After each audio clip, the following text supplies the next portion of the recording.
When you think about SOS Fest, you think about community, culture, and celebration. When you think about SOS Fest, you think about nonstop energy, vibrant music, and unforgettable vibes. When you think about SOS Fest, you think about Carnival weekend done right. Everyone knows SOS Fest, but do you guys know the people behind it? In this episode, we're honored to introduce you to two incredible individuals who we're happy to call our friends.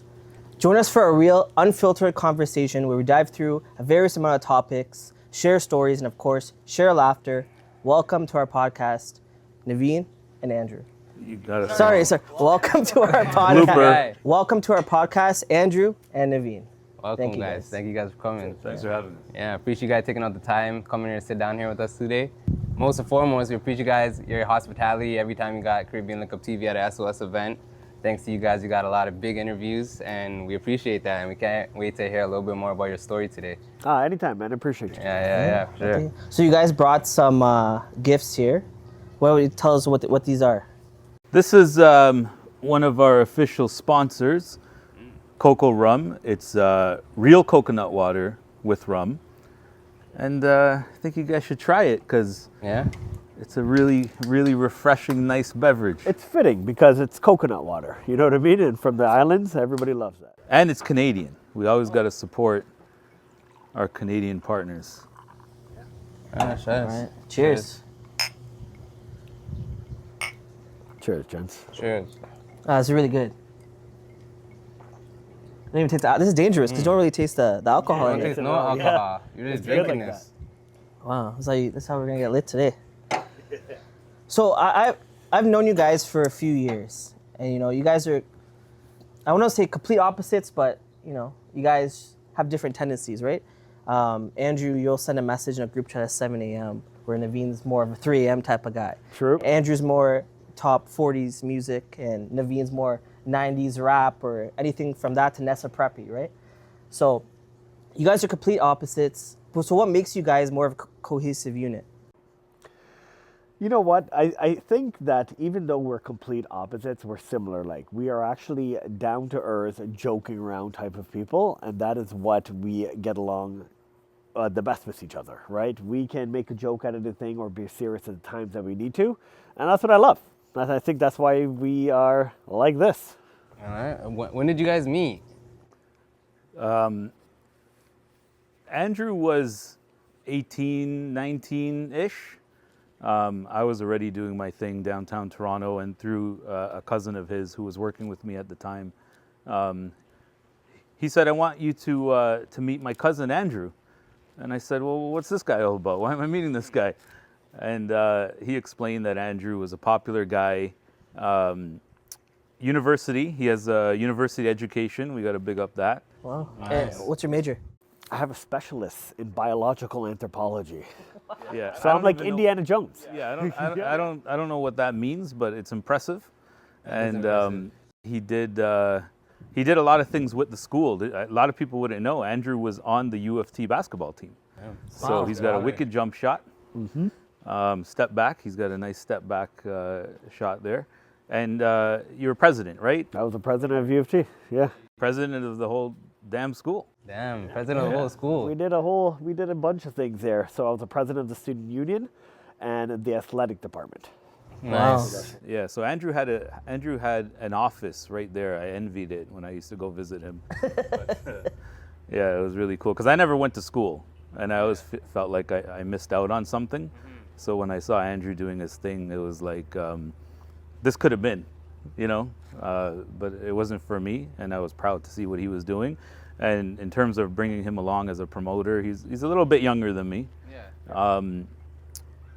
What we look for is somebody who's a good person, charismatic, popular. You can't get more popular than the president, right? And I was like, hey, you should come be a promoter. This is downtown Toronto. We're sitting here talking about SOS.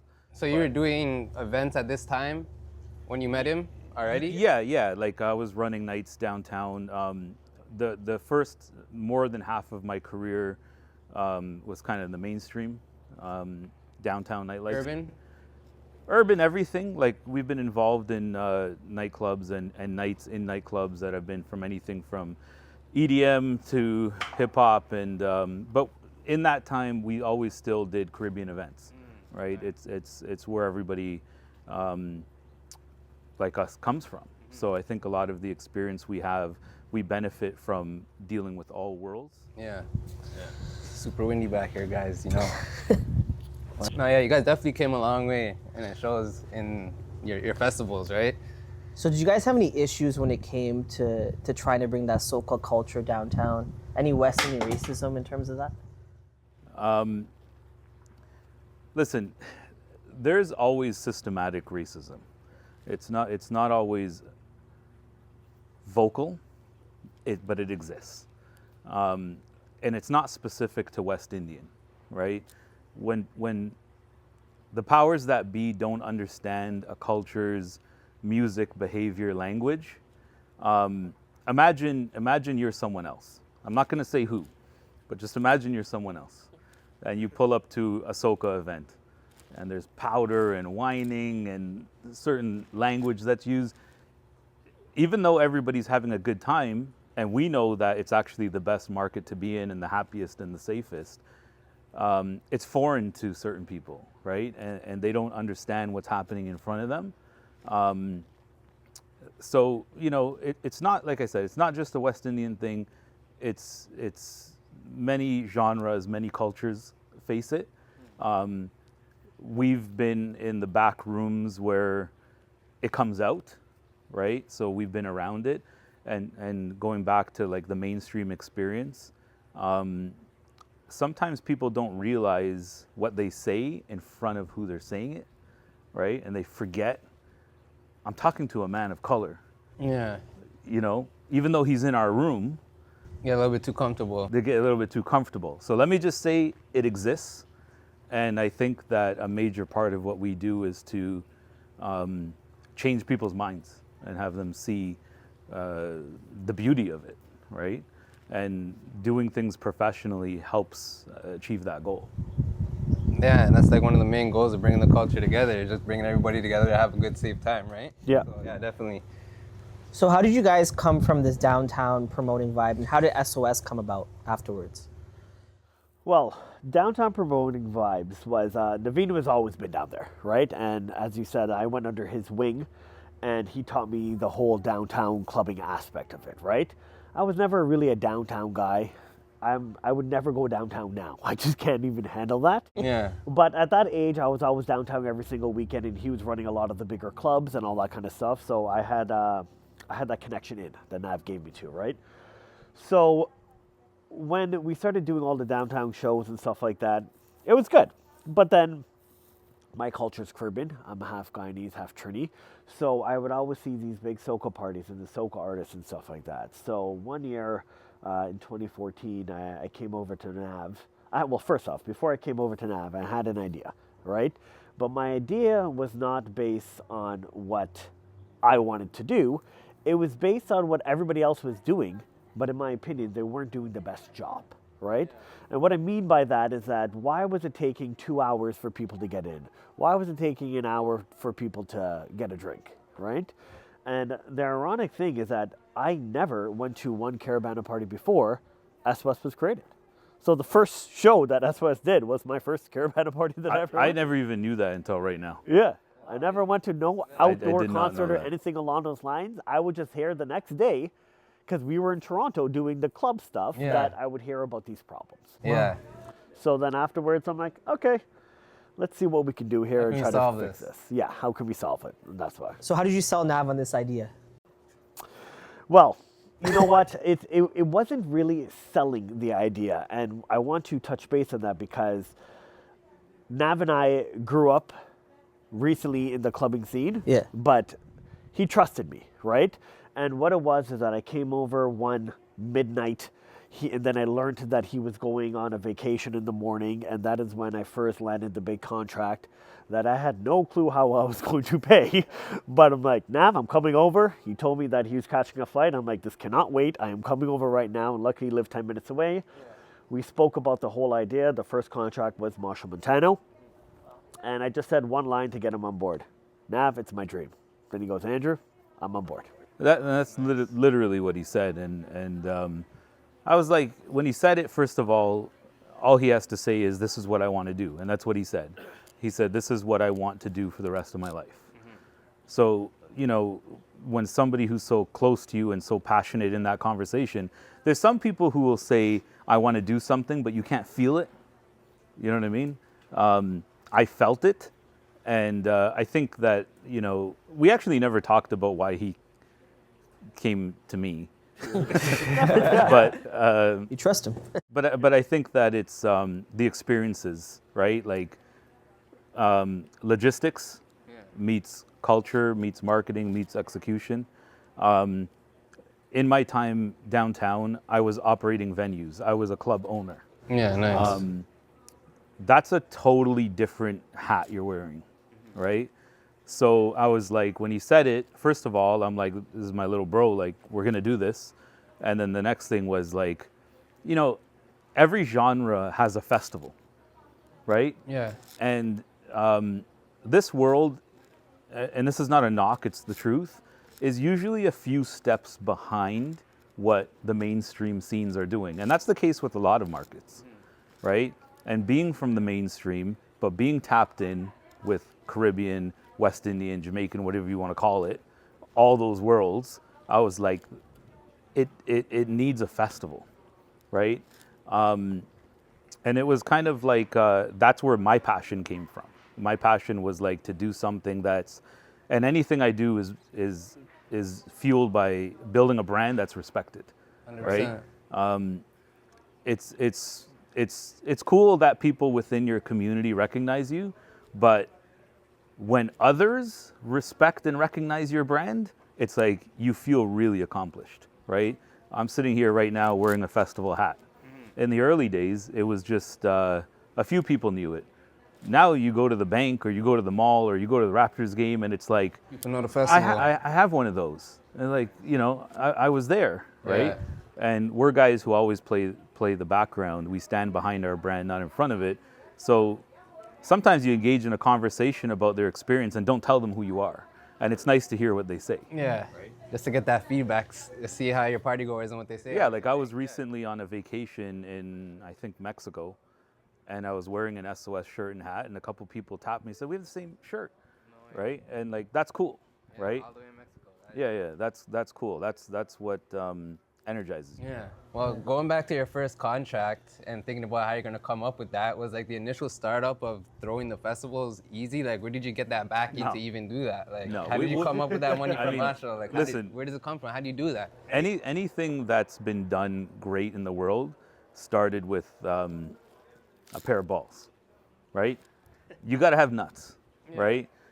And we went into it not blind, but we didn't know where it was going to take us, right? So when the decision was made that night, we didn't have our production cost, right? We didn't have no budget. we didn't have budgets, right? But we have a business background being in entertainment, so it was like it felt comfortable, and we were successful in what we were doing. So it's also I'm going to use the term easier lightly. It's also a little bit easier when you have something successful that's funding a new venture. So we were successful in clubs, right? And we took the risk with not fully house money, but you know, we weren't starting from scratch either on the financial tip. And with the operations experience and doing big events, it's not like before SOS there was no artist events done. Like for many years, I was doing like when radio was more than what it is now before the social media era. Like I was doing all the Flow 93.5 live to airs. We were booking artists all the time, celebrity hostings, NBA players. Like I've had like back in the days like Allen Iverson to, you know, many artists, reggae, hip hop, mainstream. So it's not like that was new to us. But doing a big show, a one-shot deal versus a weekly business, that was new. Yeah, with multiple artists. With multiple artists, and you kind of have, you don't have, when you do what we do, you don't have a next week to make up for any mistakes you made. That's true. You better get it right That one time. the one time. So do you want water or anything? Or No, I'm No, you're good. good? Yeah. Because you're not drinking. So How come you don't offer me more Hennessy? that glass is still full. Yeah. We got more to drink. So talk to us about the logistics that go into an event. And you mentioned you've never been to a festival before. So how did you guys come about with that first SOS? A lot of the calls that were made and was people we've dealt with, right? Yeah. Like when you look at our current bar manager, when you look at our person who deals with all of our vendors and that department, she was my rep at one of the radio stations, right?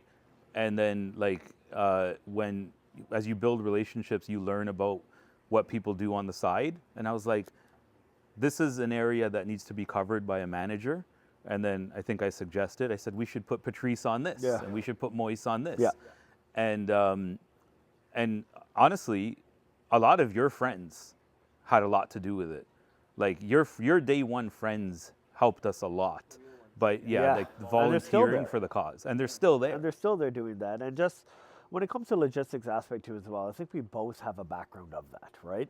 So when we, even to this day right now, I just look at everything and I'm like, okay, that's an error, or they should have done it like that. So we haven't done it for that large scale for the first time, but I don't think it was challenging to that point when we were fully in control. When we knew, okay, should be the route we should go without, getting somebody else's approval, which might have a different vision. I think that would cause always the biggest problems. But we always had that mind and that eye for like, no, we're going to put more barricades there, create more chutes for processing or during peak times and stuff like that. Yeah, just do it your way, the way you want to do it without anybody Well, else. exactly. And we're more behind the scenes on the laptops and sketches and seeing flow. It's also like you're saying, bringing a lot of your friends on. How about having a trustworthy, good team? So Exactly. There's a good team behind you, right? It's a combination of friends to help you in little areas and professionals from the industry who we had relationships from the mainstream that, when I went to our bar partner, I said, we come from the mainstream world. And when I told him what we're going to do, he said, what's Soca? Right? Like, he didn't know what it was. Yeah. But this is an absolute veteran professional that wouldn't work with just anybody. This is the guy I'm talking about is like my mentor in the nightlife industry. Okay. But again, another person that when we did the first event was like, I love this. And that's a part of what it is introducing new people to a new culture. And once you get into it, you can do nothing less than love it, right? So there was a mix of hiring new faces, but the big positions leaning on our current relationships from the entertainment industry, and also in like I gotta say, like, Andrew tackled the artist department completely on his own, right? So he went through leaps and hurdles, and whatever he did, I don't even know, to build a. I don't deal with artists, right? We make artist decisions together. And going back to the first thing you said, what makes you guys work together? We know our lanes, right? In any partnership, once two people, and it doesn't matter if it's this business, any business, or it's your spouse at home, when you get mixed up in what each other does, it's a mess, right? Know your lane. So you have to trust, like, Andrew's got this, and he knew Nav's got this, like more of the operations and the logistics. But in between those things, we decide everything together. And trust each other's, like, he'll lean one way, like he'll be like, I really want to book this artist, and I'll be like, maybe I don't like that artist's music, but I'm gonna trust in him, right?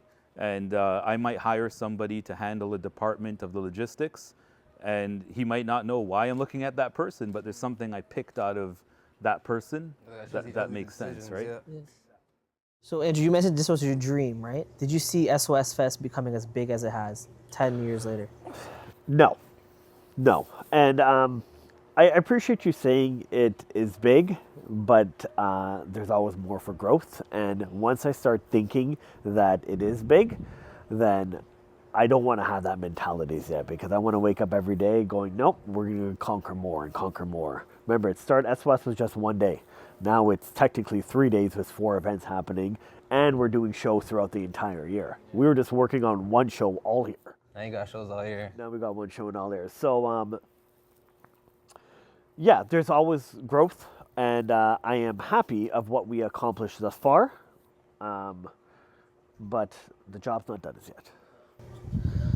So your latest event, XOX, speak about how that came about, the idea of doing like an all-female cast.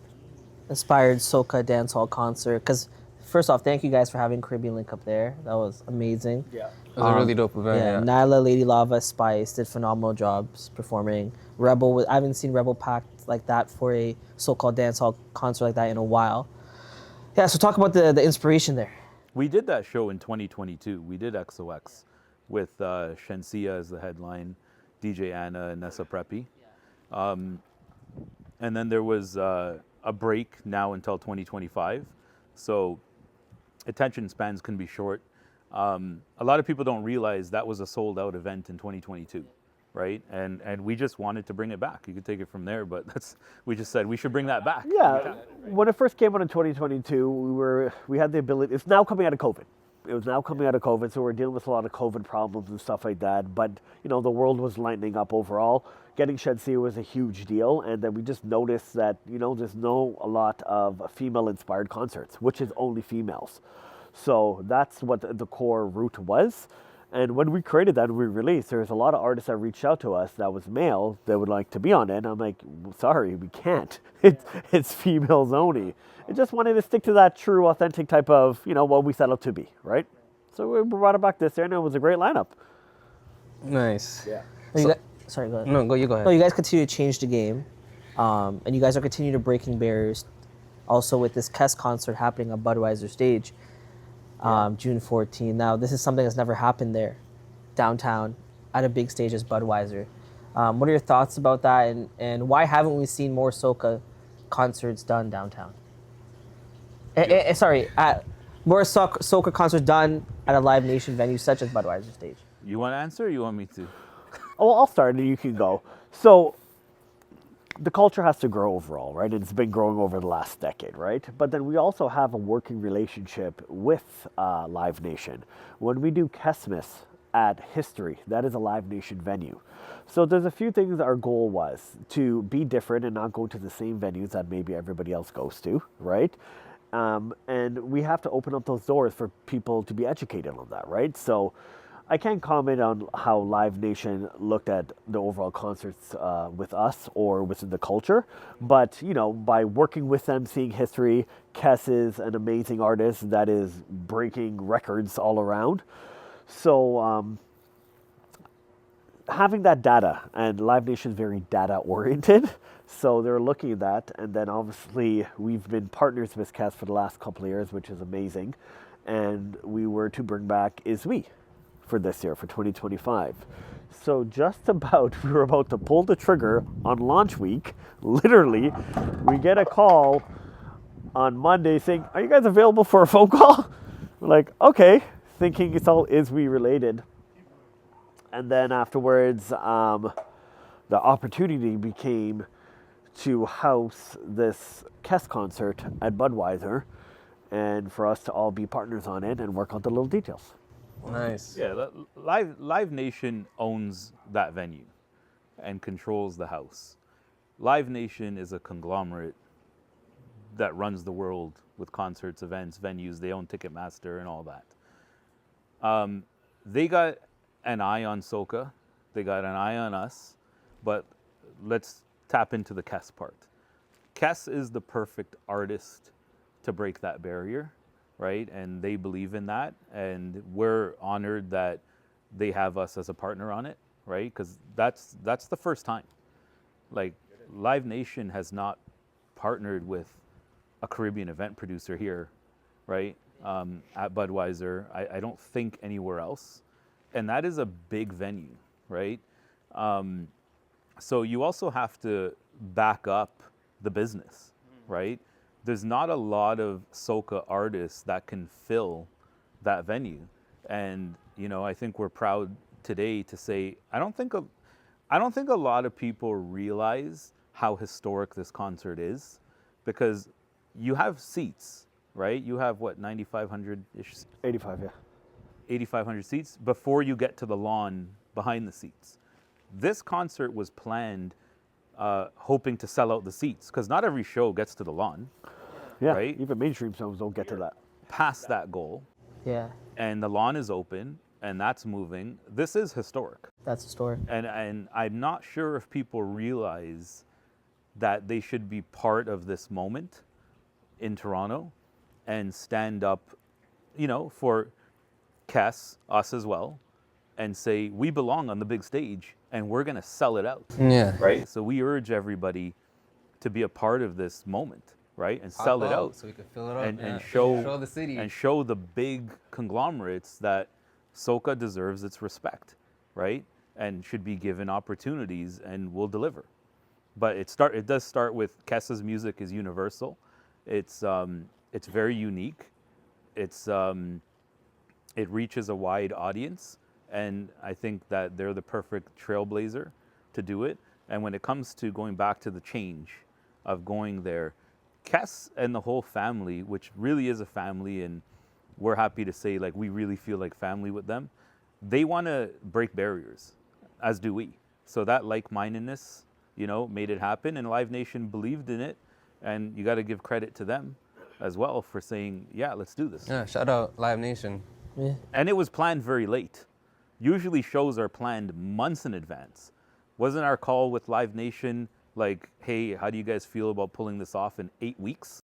Yeah, there's only 2 dates available. One was for June and one was for July. We spoke about it. And they're like, it's your guys' call. You think you can do it? We're going for June. 14 is my favorite number. So I'm like, we're going for it. 4? That's my favorite number. Oh, Yeah. 14. And June was a Saturday option, and it was a tighter timeline. And July would have been a Sunday or a Friday.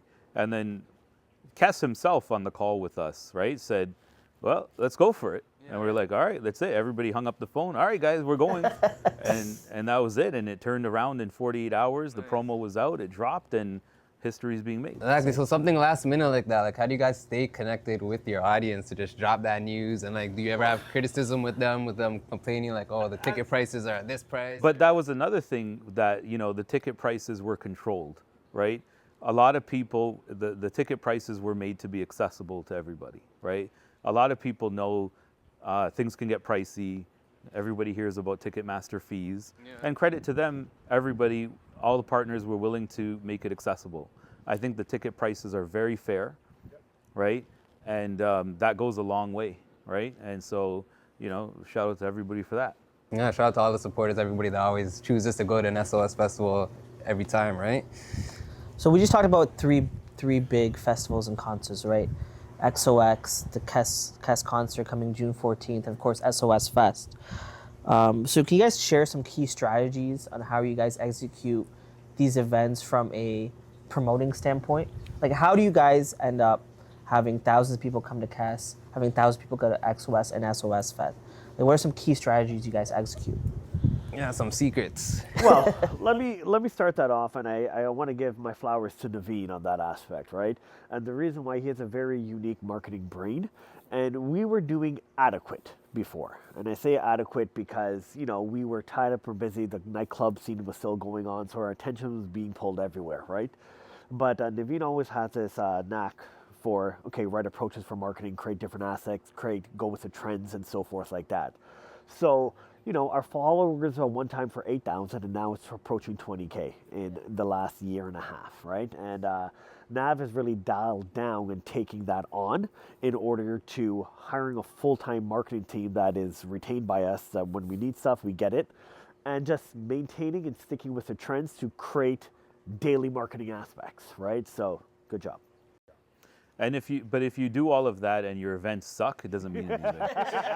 So you better have good events. Yeah. So what brings us here today is back what we did over 10 years ago. It started then, right? The snowball begins from back then. Everybody laughed at the word, but the truth is, if we sucked from the beginning, what would it matter what we did? Yeah. We had to build trust that our artists are going to show up. It's going to be on time. The doors are going to open on time. Mm-hmm. The bars will be accessible. The washrooms will be accessible. The food vendors are great. the production, the art that we add to making it a true festival. Listen, we would not, and Andrew just mentioned, like, you know, he mentioned an IG stat, 20,000 followers. That's actually not a high number, really. But one thing I respect about this market is, unlike some markets, they're very follow-like oriented, whereas this market is more like real. They don't get that, what's the word, like an adrenaline from likes. And you know what I'm saying? So we have 20,000 views. I actually looked at it today. Our Instagram page has 1 million views this month, right? And then a loyal database, right? Andrew mentioned before, like, Live Nation is the leader with owning the world's database. We have built a loyal database and following that's taken all this time. So, you know, it's nice now that when SOS says it's doing something, people are going to come out, okay? Because you had to build that. Now, one other thing I'm going to say is the people that we hire, whether it's DJs, promoters, this is very important, right? Like, the street level, the street soldiers are not as low as the street. They're equal in our planning, right? People like yourselves are part of the community, right? And this is a real community. Everybody we hire is all part of the equation, and we do hire strategically to have quality DJs, well-represented individuals representing our brand. You know, there's so many factors involved. But yeah, it's a whole lot of things together, because some people have artists and fall right on their face, right? There's a lot of moving parts to the growth and success. So you just talked about promoting. How has the role of the promoter changed from back when you guys were in the club scene until now? Oh, wow. Putting flyers on Flyers, street teams, flyering, going you know around what? the parking lot. This is going to be a controversial thing, but what we know as a promoter from back in the day is not what a promoter is today, right? Because we come from the time before social media, right? I hate that we're showing our age here, but right, there was no, like, when we were, like, now parties and clubs is like, oh, they did good, they had 400 people. We were going to have a meltdown if we did 400 people in our club days. We were ready to shut down the whole show. I wouldn't talk to anybody. I was pissed, right? We were doing 1,000 people a night, nothing less, with no social media. People don't understand that, and you can't sit here and look back and be like looking down at what happens today. It's just a different time, right? Back then, you actually had to know people.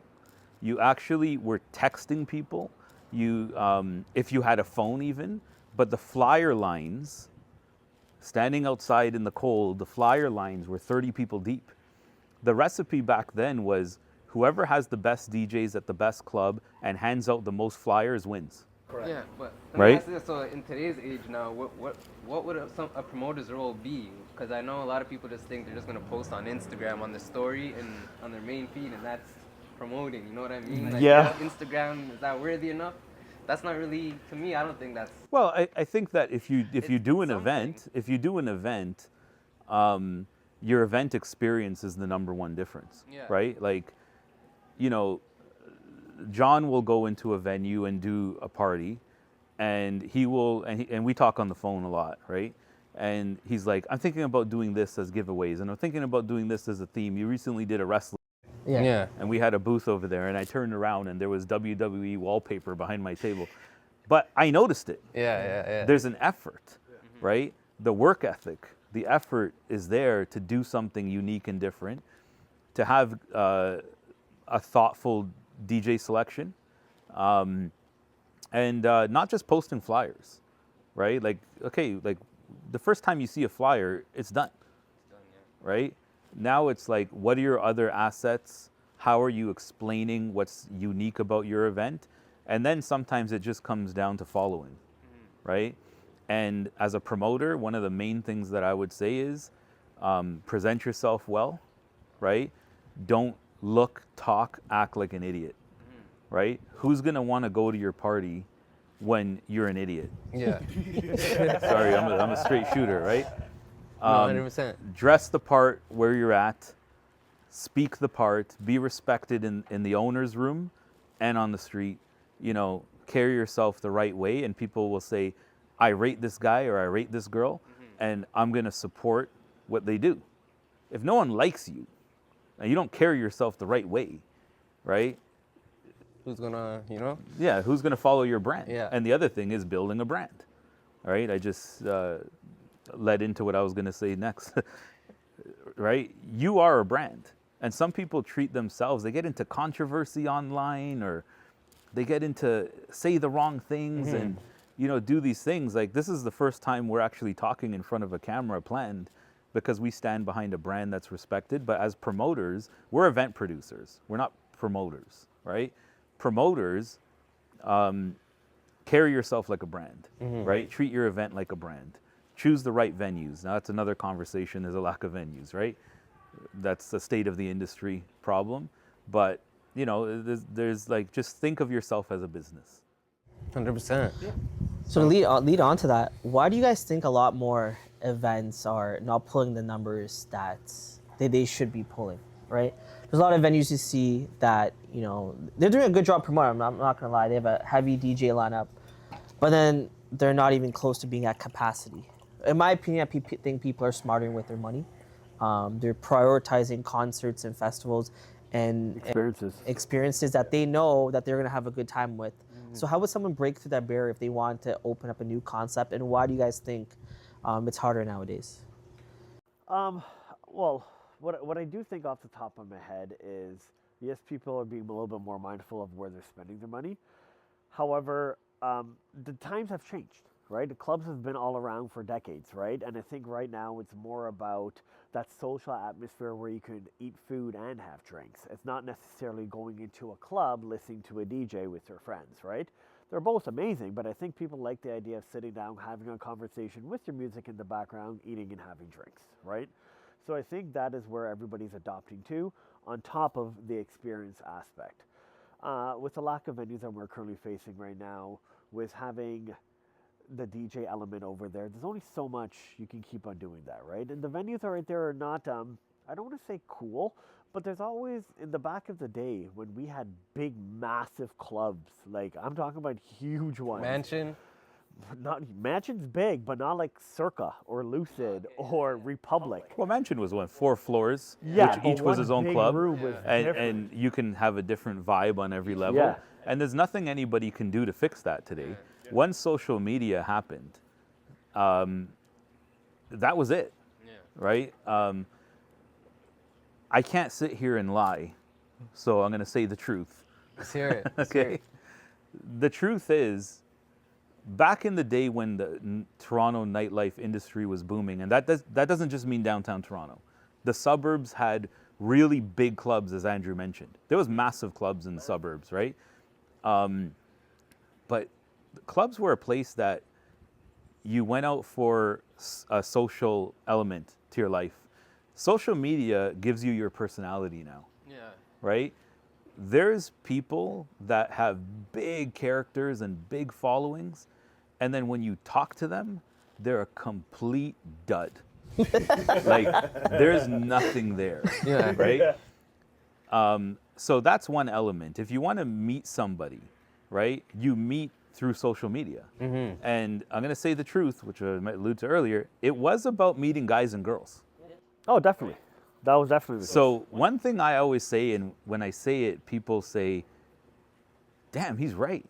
Back in the day before social media, if you went out and you went to a club, you know, guys met girls, girls met guys, right? And numbers were exchanged, right? And relationships started. If it went anywhere or not, a lot of those people end up becoming great friends. A lot of those people ended up becoming husband and wives, right? But now, if you meet somebody out, opposite sex, what's your Instagram? Forward it to 10 guys. I just met this girl. I just met this guy. Different era, man. Makeup It's a different lies, era, bro. makeup story. Like, it's different. gonna go sideways, and guys and girls are more controlled outside. They're not as loose as they used to be, so where's the fun in that, right? Secondly, the venues. You had options, like the conversation back in the day was, let's go out. You didn't even know where you were going at 11 p.m. Yeah. You got in the car and you had a million options. Right? Now it's very limited. Sorry, you asked a loaded question, so I'm going to have lots of points. I love it. This is a very loaded we question. have really good right? content coming with soundbites. So, how much can you go to the same venue? Like, we all know that conversation, right?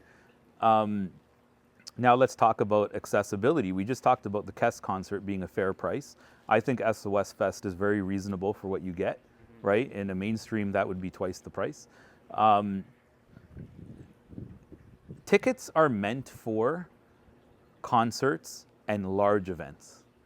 This thing where kind of we stopped doing what we were doing and everybody started going, get your tickets, get your tickets, get your tickets. Yeah, used to be guest for a list. regular party. Yeah. And Why are you getting tickets for a regular party? Why, some of our associates won't be happy with what I'm saying, 'cause they benefit from it. But you went out, be like, we're going out, guys, or we're going out, ladies, and you went club hopping, Yeah, right? that's exactly what it was. You weren't so planned. Yeah. Now it's like, I got to go online. I got to take out my credit card. I got to know if you, and you bought your tickets for something that shouldn't be ticketed, right? And I'm waiting for you to buy. You're out somewhere. I didn't buy. Did you buy? No, I haven't bought yet. Everyone's waiting for the other person to buy first. Yeah. You're supposed to go to a club and pay at the door, Yeah. right? That part of it is lost. Price points, right? Bottle service ruined nightlife. We don't need to get into that, right? We were in the nightlife industry before bottle service was legal. So I saw the change and the difference as an operator, right? Now you put people, instead of this motion where you meet and socialize, to stay here, right? In your booth. So if us four are friends, which we are, we're all friends. If we're friends, which we are, and I said, I want to hang out with you guys, right? If I was a younger guy, I'm a married man, so if I wanted to meet a girl, right? I'm not going to go out with you guys and sit in a secluded table. I would rather go have food and drinks, as he said, still have a DJ at half the volume. My money's going towards cocktails, food, whatever. I don't sit here paying top dollar for bottles to stare at you guys. Or one guy has to stay at the booth. Do you want to sit there? Do you want to pay for a bottle and look at me all night? Somebody has to watch the booth, You don't want to look at me all night, and I don't want to. But I want to hang out with you. I want to go watch the game with you, Maple Leafs. I want to go watch a Leafs game with you, right? If they were still in. Yeah. And we would go somewhere else, right? Now let's talk about going to the venues, and I respect every business owner, but landlords are who makes the money, right? Commercial rent is not controlled. When we were owning back in the day to what it is now, forget about it. Like you're owned by that lease. You don't own a business, you're owned by the lease, right?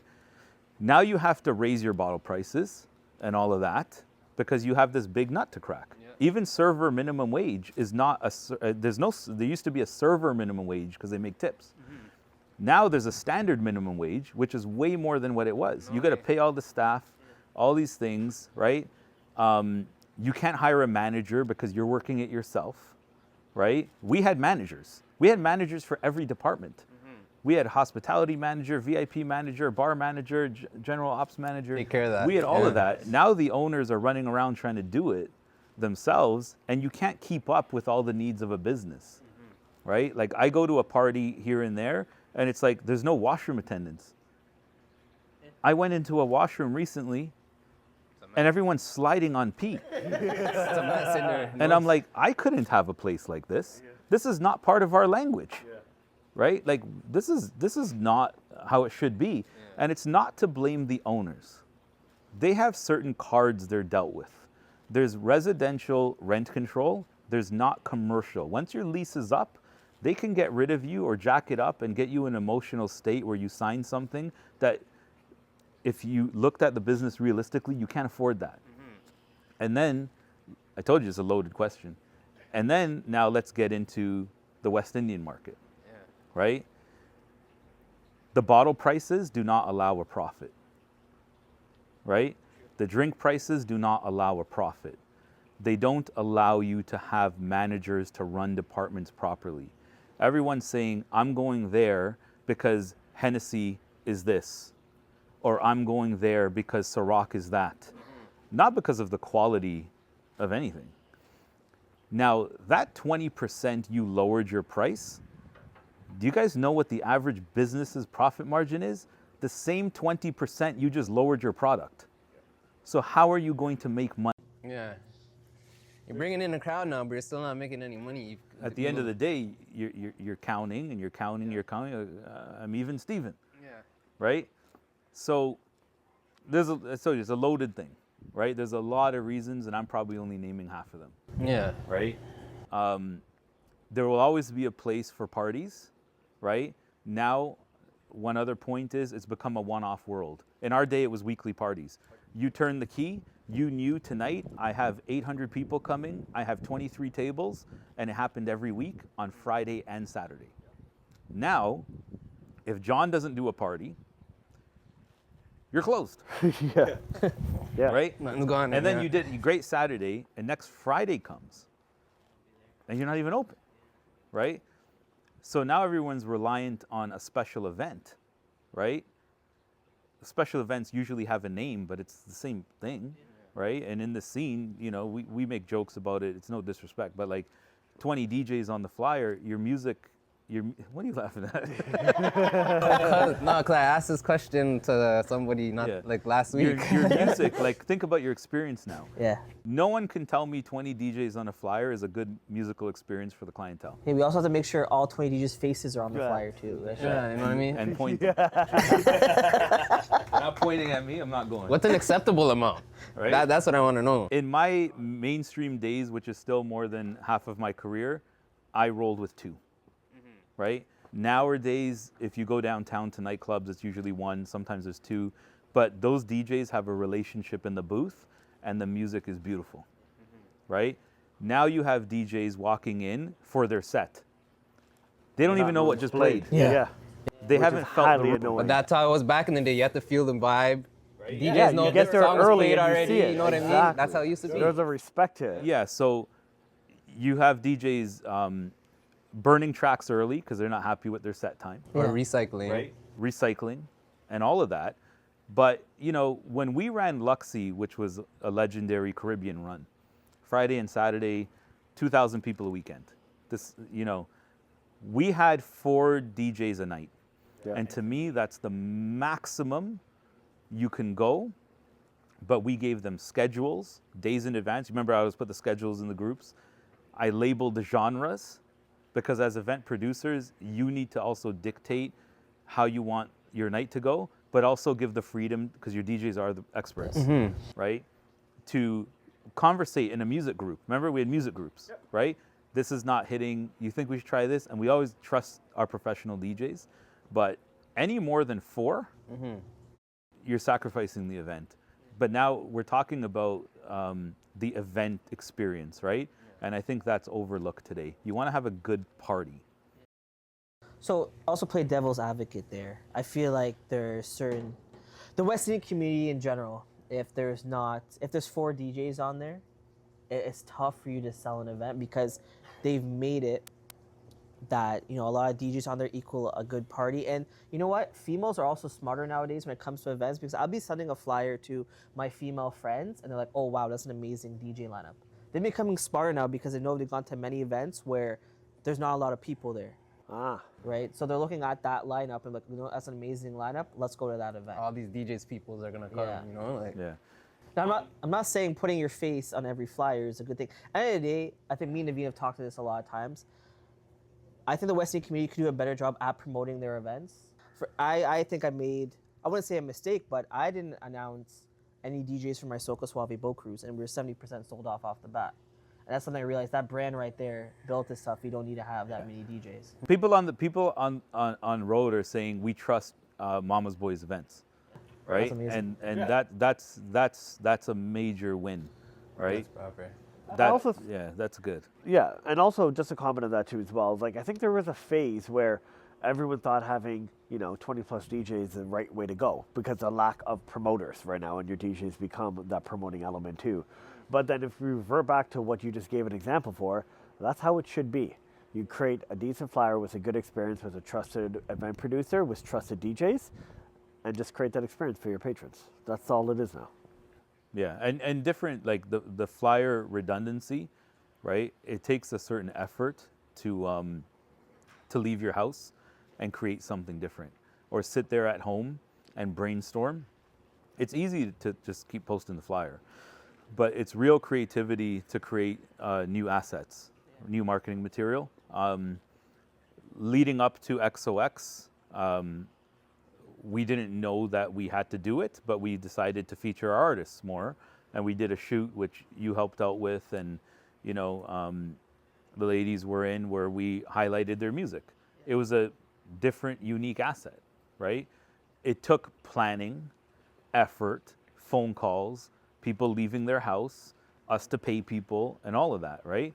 It's, you have that type of person, and then you have the type of person to be like, we need promo today, go in the WhatsApp group and say, everybody post the flyer. Yeah. There No, you have exactly. it, 2 different types of promotion right there. Going out doing the groundwork, or just sitting home on your screen. And the other thing is, you're now actually insulting your potential customer, right? Because your potential customer sees your lack of effort or your proactive effort, and in some way they respect it. They respect you for being proactive and being different. So I went to a venue the other week, and it was 9 o'clock. There was good vibes, and we probably were gonna stay there, buy more food, buy more drink. And then once 9 o'clock hit, the music was playing so loud from the DJs there, we couldn't have that intimate environment that we want to, or hear each other talk. So that brings me to Wildflower, because that's something that was months in the way planning, and that's something everybody was really excited about. So do we have an update when it comes to Wildflower? Wildflower is cool. Yeah. Wildflower is really. Wildflower will happen. Wildflower will happen. Yeah, Wildflower will happen. It's something that we're taking time with, to find the right situation, the right location. Again, how it happens won't be an emotional decision. Mm-hmm. It'll be the right decision, right? But Wildflower will change the game, and whether that's the game people want or not will be shown by its results. But we can guarantee that when we open Wildflower, for those who don't know, Wildflower is going to be our Caribbean restaurant, social bar, environment, event space, all in one. It's going to be presented, operated, and make you feel like somewhere you've never been before. Nice. Looking forward to that. That's exciting. Yeah. That's exciting. And that leads us to a few questions we have left. One event we did not touch on, which I'm honored to be a part of, is Last Wave Pink Summer. So, Andrew, what can we expect when it comes to the Last Wave? And how does it change from the previous Last Wave that we started last year? Well, it'll be happening at Cabana again, right? And it'll be happening on September 20th, which is ironically the last week of summer. Mm. So it is the last time for you going out to enjoy that last summer experience, and being in an epic venue like Cabana. That is what the overall goal is right there, right? So we created a theme this year, pink. I love pink, and I think it goes very well with a summer send-off, the venue, appealing to the ladies, creating people in themes, and we've been to so many parties before, and I think it's all about the experience and creating that theme. And it's super cool when everybody follows that. Like, when you go to white parties and all this kind of stuff. Yeah. When I mean white parties, clothing white parties. Yeah. It's cool when people follow suit, right? Yeah. So being in an epic venue to end off the summer, cheers to all the amazing summer memories that you had. It's a cool way to do that. So looking forward to that one. We did Last Wave together last year, and it was a great event. We had surprise artists, which was great. Yep. But I think we talked after and we said, you know, maybe it's time for us to do a theme event and introduce some new elements that have not been done yet, right? It is called Pink Summer, and so the natural thing would be like wear pink, but there will be cool art and decor and giveaways and ambiance that's theme driven versus artist driven, and again, like we talked about earlier, we're going to pay attention to the music and the event experience, and we're going to do some cool things that have not really been seen before by us, right? Some people do really amazing theme events, but I think that we've heard enough that people want us to do a theme event, and it's like, okay, we do a lot of artist events and concerts and all that, but it's time for us to do a theme event, and we're doing it with Mama's Boy. Hey, let's go. And you know, I think it's going to be great. You know, I think it's going to be really, really refreshing. Last wave, Pink Summer. And Cabana is about to open with a major renovation, and that also tied into our decision, right? Yeah. Like, let's feed off of a totally new feel, which, you know, shout out to them. They're friends of ours, right? The owners, managers are all friends of ours. And when they told us early, before anybody knew what they were doing, that's when we talked about doing a theme event, right? So the renos are going to be ready in time for the event? Yeah, and there's a lot behind it. Yeah. There's a lot behind the renos. We were privy to some of their plans, you know, because we're friends with them. And they look amazing, and Cabana is going to be really big this year. And we're going to close it off. We're going to be the last event, last weekend of the summer. It's going to be priced affordably. And it's gonna go really well. And the ladies are excited. You know, Nikita, them are already getting their pink outfits ready. Andrew too. Yeah. I have them. I'm also excited for like the way we're gonna decorate this venue, the abstract art, like, you know, the pink everything reimagined. Like, that's something I'm really excited about. So something you guys should definitely stay tuned to. Can you guys share like a memorable success story you guys have? Think about SOS for the last 10 years. Something you guys are most proud of. 2018, everybody knows the story if you're old enough, that we were shut down by the city of Vaughan. It was a mistake. They had us confused with something else, and when we had thousands of people waiting to get into a sold-out day 2 of SOSFEST, which was Carnival Kingdom, they showed up and shut us down. No way. An hour before the doors We were on our way there, actually. Yeah, and that was a really tough thing. And I think that our popularity grew during that time because our slogan, we came back like we never left. And the success of the year after was probably the most proudest moment, in my opinion. But also we got to shout out like the patrons, which really showed that they believe in us. Because when you get shut down, the first thing that happens, which not like I know that was the first time, but you know, from that experience, they blamed the event producer. They must have done something wrong, right? But when the stories came out, they backed us, and they came out more than before, right? So that story of turning such a hard-hitting negative into a future growth and something so positive was like the best thing to me. Well, I would second that too as well. But to add to that, it was unfortunate what happened, but I think what made us grow, and I was able to sleep at night and peacefully knowing that we refunded everybody's money. Yeah. The easy way out is hold your ticket. It'll be valid for the next show, which would be the next year or whatever. Yeah. But it's not the right approach, and some people do that, and that's totally fine with them. But I think Naveen and I came to the conclusion is that no, we're going to refund everybody's money. It doesn't matter if it comes out of our pockets or whatever the case may be, because at the end of the day, that's the right thing to do.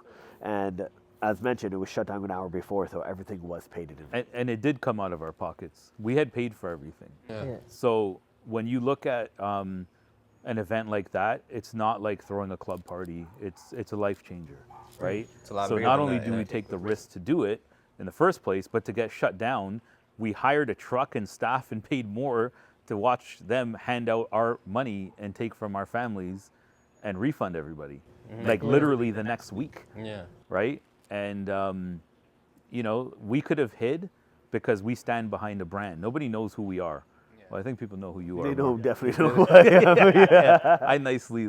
I'm in a good place here. So we could have just folded and continued with our lives. We were very successful in nightclubs, doing what we're doing. We have other things that we do. You know, as event producers, we also handle logistics for other events. People don't know that.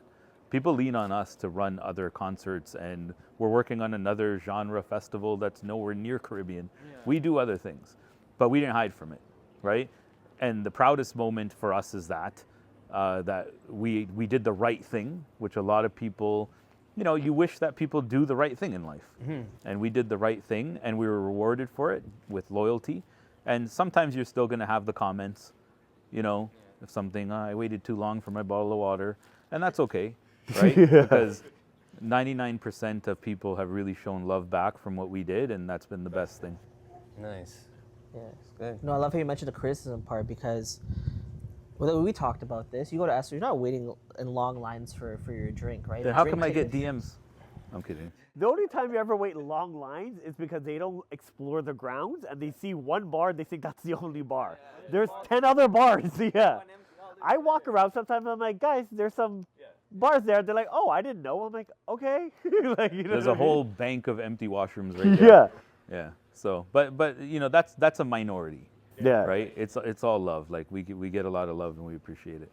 And it's funny because when we talk about SOS, or I'll be like, hey, I was on the phone with SOS. But oh yeah, you know Andrew Lala, you know. But then you know, Naveen's the guy behind the scenes as well. I prefer it that way. It just happened like that just because at the very beginning of Exception, he was handling more of the nightclub stuff while I was dealing with that, but he's right there through everything. It's amazing. Yeah. Logistics nicely is behind the scenes. I've never posted one thing for SOS on my personal pages, so how's anybody going to know? Yeah. I believe that I can build a brand. I don't need to be and the not face be the of face, anything. yeah. I don't need that. Yeah, 100%, that's sick. Well, that wraps it up, right, Janzi? Yeah, that wraps it up. I think we gave our Caribbean Linkup TV viewers a really good insight up to more of who you guys are. Yeah. One question I was supposed to ask, but I never got to, so I think we're at it now. I just want to know what you guys ate for breakfast this morning. You know? We'll get our viewers more of an insight because, you know, we know you guys are complete opposites. What'd you have, Andrew? Well, technically, I don't eat breakfast. I don't eat till 2 p.m. I don't start eating till 2 p.m. Yeah. I had 1 egg and tennis roll. My Guyanese Chinese father-in-law, he comes over to my house to see his grandkids, my kids, once every, 2 months, and he brings an abundance of tennis roll.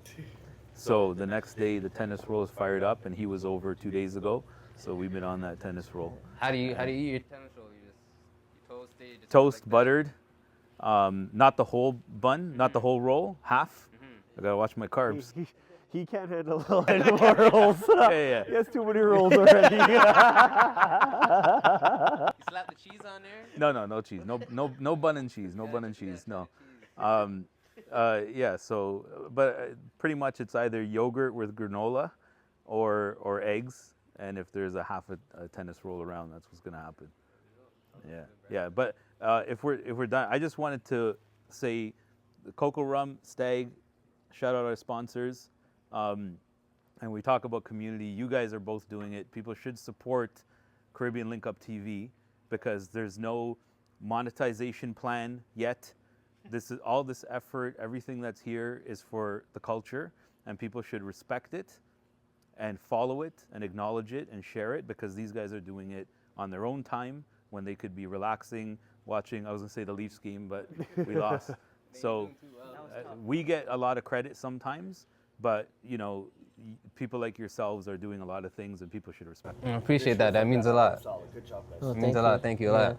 And thank you guys for coming here to sit down with us today, man. That means a lot to us as well. Appreciate you having us, man. Yeah. And make sure you guys don't forget SOSFEST is coming up. Should we say get your tickets? Maybe not, because we just spoke about that. Hey, Get click your the weekend passes. Get your weekend passes. Experience 'cause the whole weekend. Experience the whole weekend. You heard it from the man himself. click the link in our bios. All the tickets are there. We got a lot of exciting things. Kess concert June 14th. Last Wave Pink Summer September 20th. Of course, SOS Fest. Toronto Carnival weekend. Caribbean Linkup TV. We're out. You already know what it is, man. Let's go.